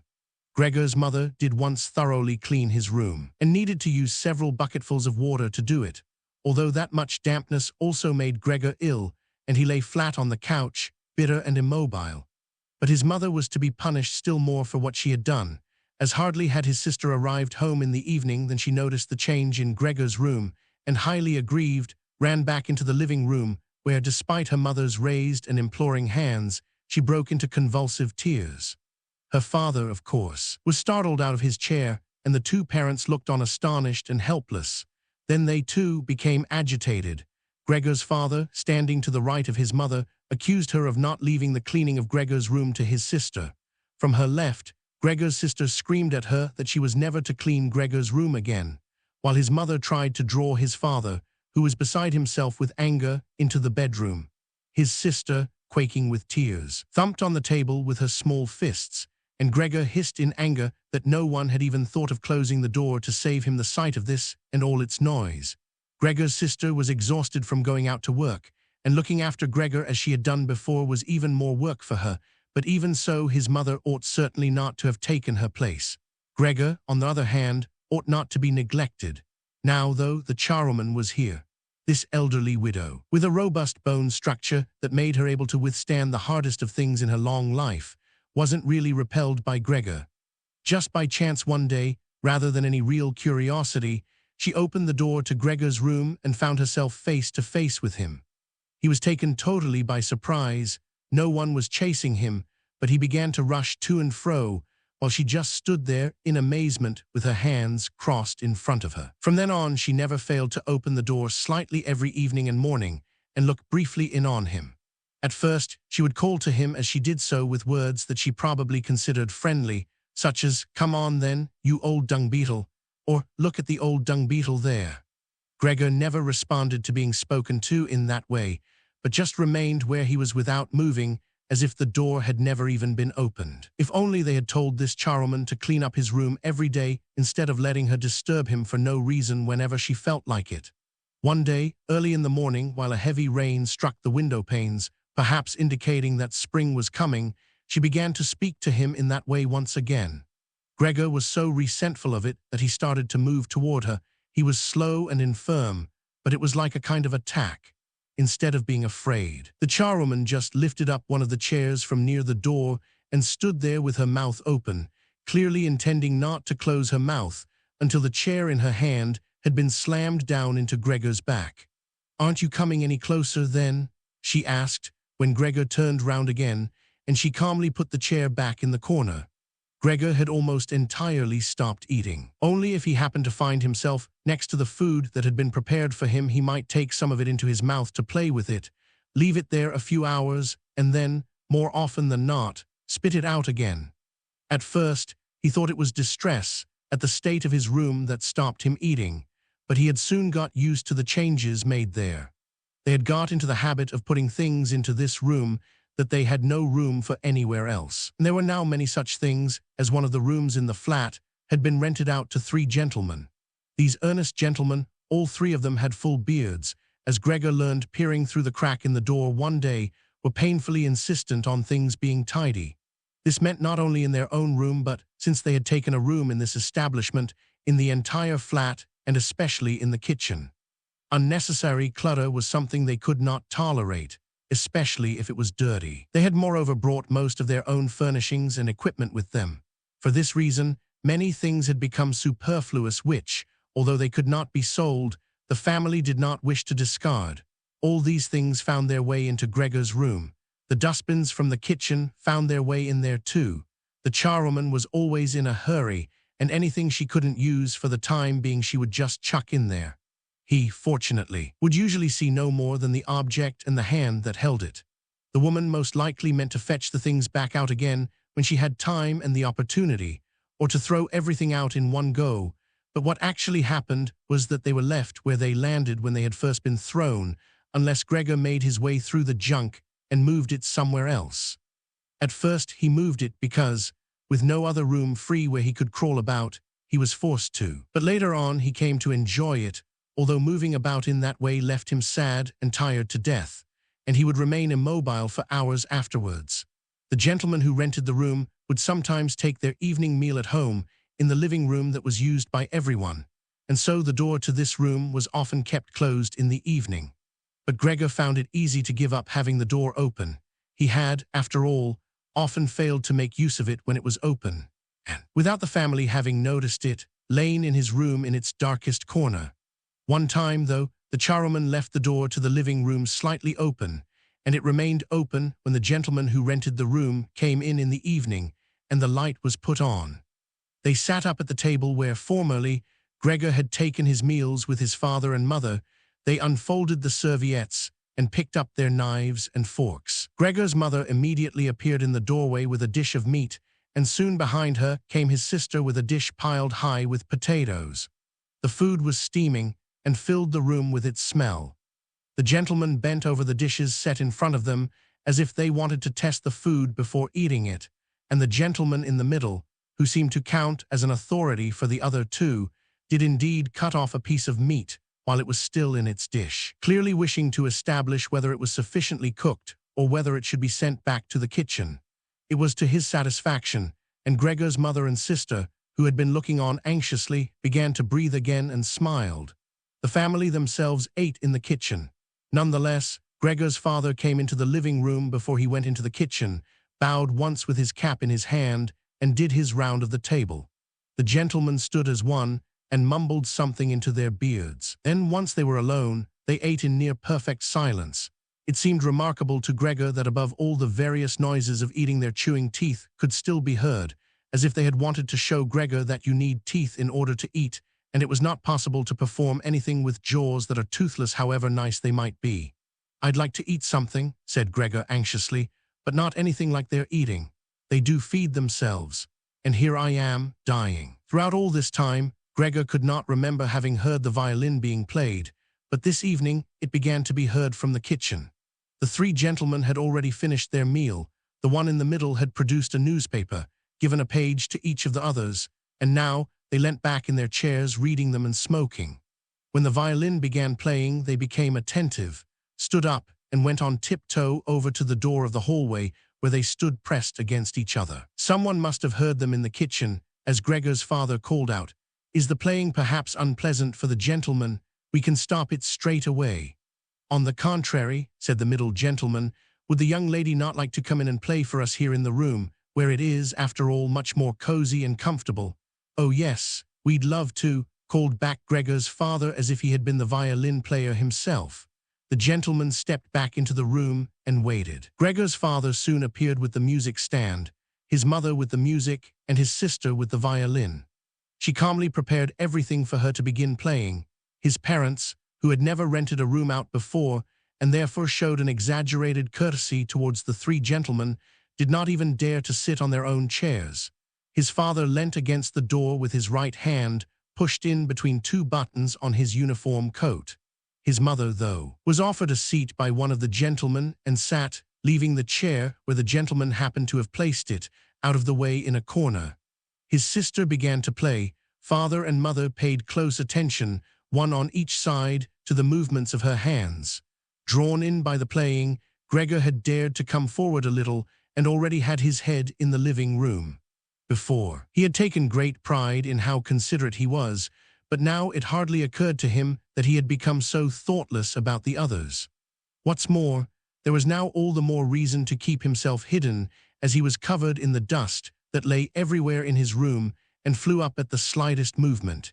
He carried threads, hairs, and remains of food about on his back and sides. He was much too indifferent to everything now to lay on his back and wipe himself on the carpet, like he had used to do several times a day.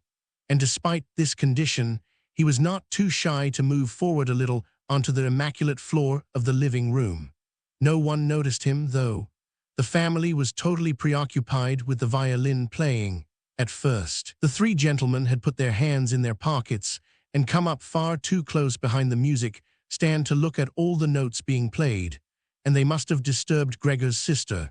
But soon, in contrast with the family, they withdrew back to the window with their heads sunk and talking to each other at half volume, and they stayed by the window while Gregor's father observed them anxiously. It really now seemed very obvious that they had expected to hear some beautiful or entertaining violin playing, but had been disappointed, that they had had enough of the whole performance, and it was only now out of politeness that they allowed their peace to be disturbed.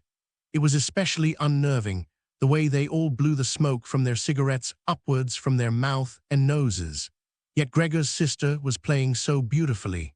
Her face was leant to one side, following the lines of music with a careful and melancholy expression.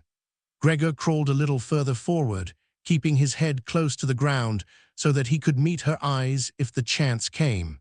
Was he an animal if music could captivate him so?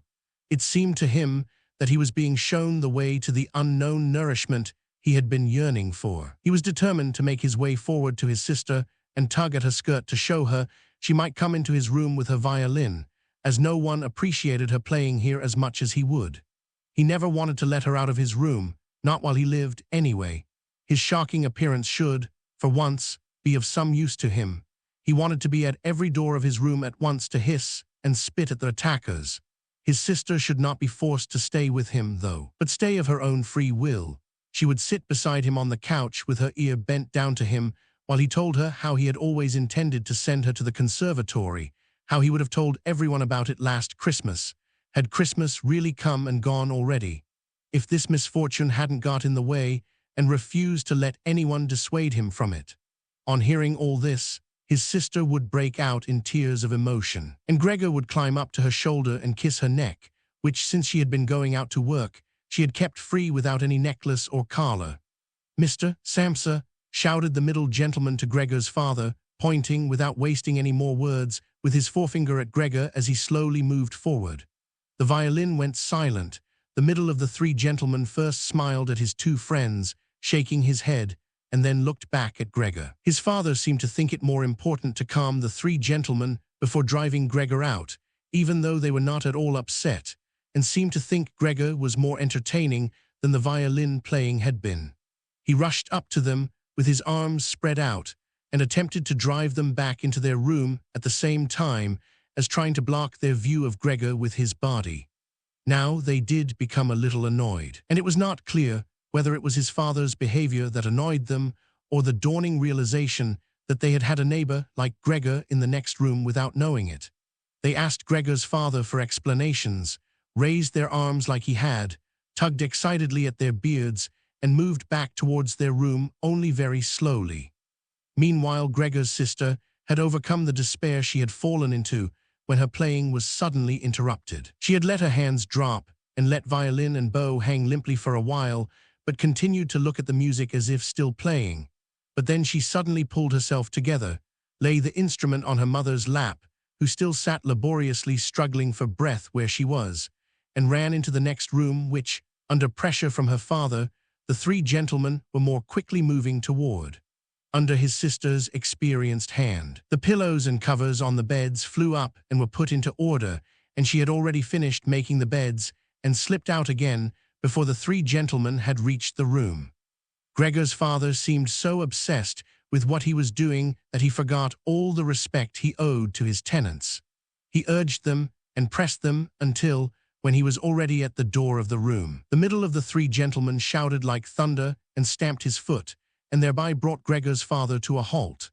"I declare here and now," he said, raising his hand and glancing at Gregor's mother and sister to gain their attention too, "that with regard to the repugnant conditions that prevail in this flat and with this family," here he looked briefly but decisively at the floor, "I give immediate notice on my room. For the days that I have been living here I will, of course, pay nothing at all. On the contrary, I will consider whether to proceed with some kind of action for damages from you, and believe me, it would be very easy to set out the grounds for such an action." He was silent and looked straight ahead as if waiting for something, and indeed his two friends joined in with the words, "and we also give immediate notice."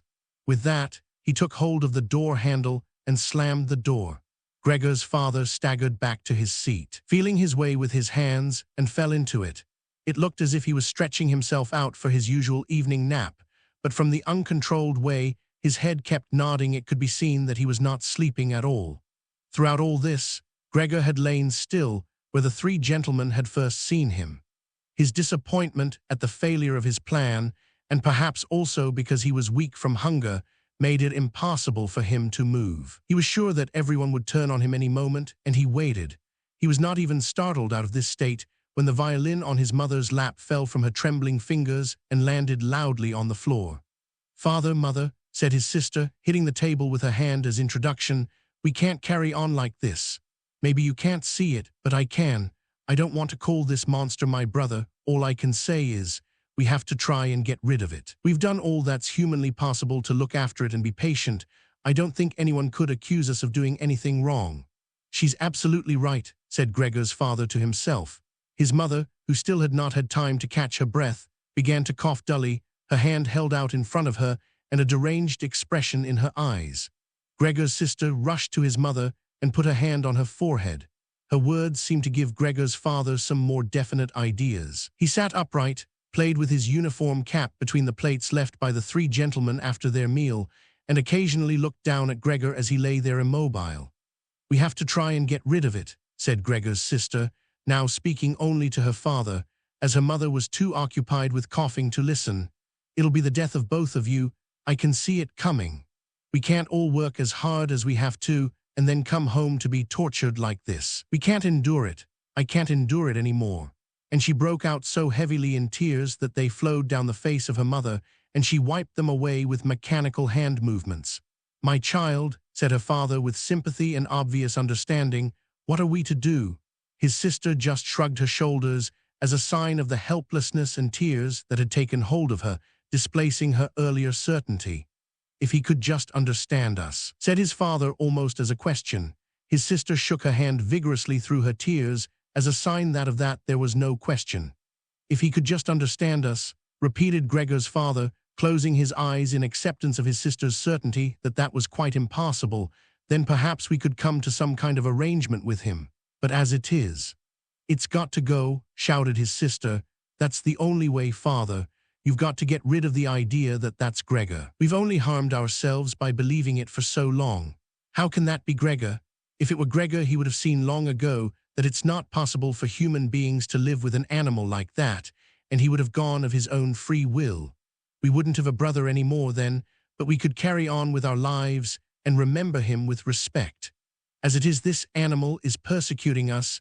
It's driven out our tenants. It obviously wants to take over the whole flat and force us to sleep on the streets. Father, look, just look," she suddenly screamed. "He's starting again." In her alarm, which was totally beyond Gregor's comprehension, his sister even abandoned his mother as she pushed herself vigorously out of her chair, as if more willing to sacrifice her own mother than stay anywhere near Gregor. She rushed over to behind her father, who had become excited merely because she was, and stood up half raising his hands in front of Gregor's sister as if to protect her. But Gregor had had no intention of frightening anyone, least of all his sister. All he had done was begin to turn round so that he could go back into his room, although that was in itself quite startling, as his pain-racked condition meant that turning round required a great deal of effort, and he was using his head to help himself do it, repeatedly raising it and striking it against the floor. He stopped and looked round. They seemed to have realized his good intention and had only been alarmed briefly. Now they all looked at him in unhappy silence. His mother lay in her chair with her legs stretched out and pressed against each other, her eyes nearly closed with exhaustion. His sister sat next to his father with her arms around his neck. "Maybe now they'll let me turn round," thought Gregor, and went back to work. He could not help panting loudly with the effort and had sometimes to stop and take a rest. No one was making him rush any more. Everything was left up to him. As soon as he had finally finished turning round, he began to move straight ahead. He was amazed at the great distance that separated him from his room, and could not understand how he had covered that distance in his weak state a little while before, and almost without noticing it. He concentrated on crawling as fast as he could, and hardly noticed that there was not a word, not any cry from his family to distract him. He did not turn his head until he had reached the doorway. He did not turn it all the way round, as he felt his neck becoming stiff, but it was nonetheless enough to see that nothing behind him had changed, only his sister had stood up. With his last glance, he saw that his mother had now fallen completely asleep. He was hardly inside his room before the door was hurriedly shut, bolted and locked. The sudden noise behind Gregor so startled him that his little legs collapsed under him. It was his sister who had been in so much of a rush. She had been standing there waiting and sprung forward lightly. Gregor had not heard her coming at all, and as she turned the key in the lock, she said loudly to her parents, "At last." "What now, then?" Gregor asked himself as he looked round in the darkness. He soon made the discovery that he could no longer move at all. This was no surprise to him. It seemed rather that being able to actually move around on those spindly little legs until then was unnatural. He also felt relatively comfortable. It is true that his entire body was aching, but the pain seemed to be slowly getting weaker and weaker and would finally disappear altogether. He could already hardly feel the decayed apple in his back or the inflamed area around it, which was entirely covered in white dust. He thought back of his family with emotion and love. If it was possible, he felt that he must go away even more strongly than his sister. He remained in this state of empty and peaceful rumination until he heard the clock tower strike 3 in the morning. He watched as it slowly began to get light everywhere outside the window too. Then, without his willing it, his head sank down completely, and his last breath flowed weakly from his nostrils.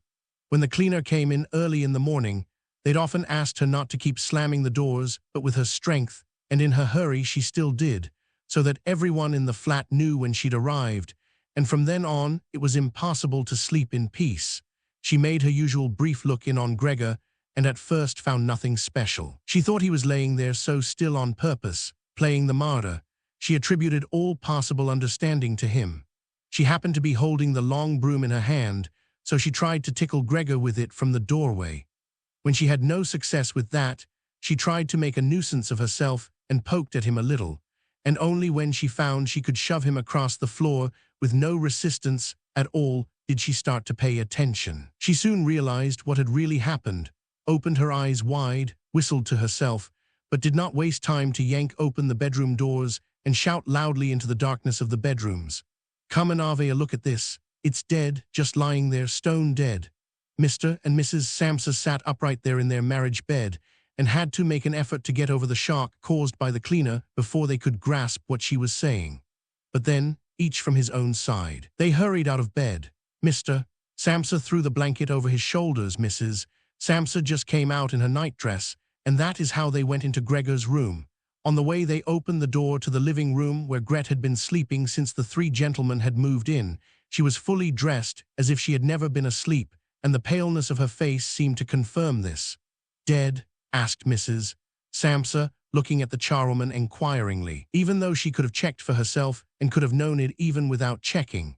"That's what I said," replied the cleaner, and to prove it she gave Gregor's body another shove with the broom, sending it sideways across the floor. Mrs. Samsa made a movement as if she wanted to hold back the broom, but did not complete it. "Now then," said Mr. Samsa, "let's give thanks to God for that." He crossed himself, and the three women followed his example. Gret, who had not taken her eyes from the corpse, said, "Just look how thin he was. He didn't eat anything for so long. The food came out again just the same as when it went in." Gregor's body was indeed completely dried up and flat. They had not seen it until then, but now he was not lifted up on his little legs, nor did he do anything to make them look away. "Gret, come with us in here for a little while," said Mrs. Samsa with a pained smile. And Gret followed her parents into the bedroom, but not without looking back at the body. The cleaner shut the door and opened the window wide. Although it was still early in the morning, the fresh air had something of warmth mixed in with it. It was already the end of March, after all. The three gentlemen stepped out of their room and looked round in amazement for their breakfasts. They had been forgotten about. "Where is our breakfast?" the middle gentleman asked the cleaner irritably. She just put her finger on her lips and made a quick and silent sign to the men that they might like to come into Gregor's room. They did so, and stood around Gregor's corpse with their hands in the pockets of their well-worn coats. It was now quite light in the room. Then the door of the bedroom opened, and Mr. Samsa appeared in his uniform with his wife on one arm and his daughter on the other. All of them had been crying a little. Gret now and then pressed her face against her father's arm. "Leave my home, now," said Mr. Samsa, indicating the door and without letting the women from him. "What do you mean?" asked the middle of the three gentlemen, somewhat disconcerted, and he smiled sweetly. The other two held their hands behind their backs and continually rubbed them together in gleeful anticipation of a loud quarrel which could only end in their favor. "I mean just what I said," answered Mr. Samsa, and with his two companions went in a straight line towards the man. At first he stood there still, looking at the ground as if the contents of his head were rearranging themselves into new positions. "All right, we'll go then," he said, and looked up at Mr. Samsa as if he had been suddenly overcome with humility and wanted permission again from Mr. Samsa for his decision. Mr. Samsa merely opened his eyes wide and briefly nodded to him several times. At that, and without delay, the man actually did take long strides into the front hallway. His two friends had stopped rubbing their hands some time before and had been listening to what was being said. Now they jumped off after their friend, as if taken with a sudden fear that Mr. Samsa might go into the hallway in front of them and break the connection with their leader. Once there, all three took their hats from the stand, took their sticks from the holder, bowed without a word, and left the premises. Mr. Samsa and the two women followed them out onto the landing, but they had had no reason to mistrust the men's intentions, and as they leaned over the landing, they saw how the three gentlemen made slow but steady progress down the many steps. As they turned the corner on each floor, they disappeared and would reappear a few moments later. The further down they went, the more that the Samsa family lost interest in them. When a butcher's boy, proud of posture with his tray on his head, passed them on his way up, and came nearer than they were. Mr. Samsa and the women came away from the landing and went, as if relieved, back into the flat. They decided the best way to make use of that day was for relaxation and to go for a walk. Not only had they earned a break from work, but they were in serious need of it. So they sat at the table and wrote 3 letters of excusal, Mr. Samsa to his employers, Mrs. Samsa to her contractor, and Gret to her principal. The cleaner came in while they were riding to tell them she was going. She'd finished her work for that morning. The 3 of them at first just nodded without looking up from what they were writing, and it was only when the cleaner still did not seem to want to leave that they looked up in irritation. "Well?" asked Mr. Samsa. The charwoman stood in the doorway with a smile on her face, as if she had some tremendous good news to report, but would only do it if she was clearly asked to. The almost vertical little ostrich feather on her hat, which had been a source of irritation to Mr. Samsa all the time she had been working for them, swayed gently in all directions. "What is it you want, then?" asked Mrs. Samsa, whom the cleaner had the most respect for. "Yes," she answered, and broke into a friendly laugh that made her unable to speak straight away. "Well then, that thing in there. You needn't worry about how you're going to get rid of it. That's all been sorted out."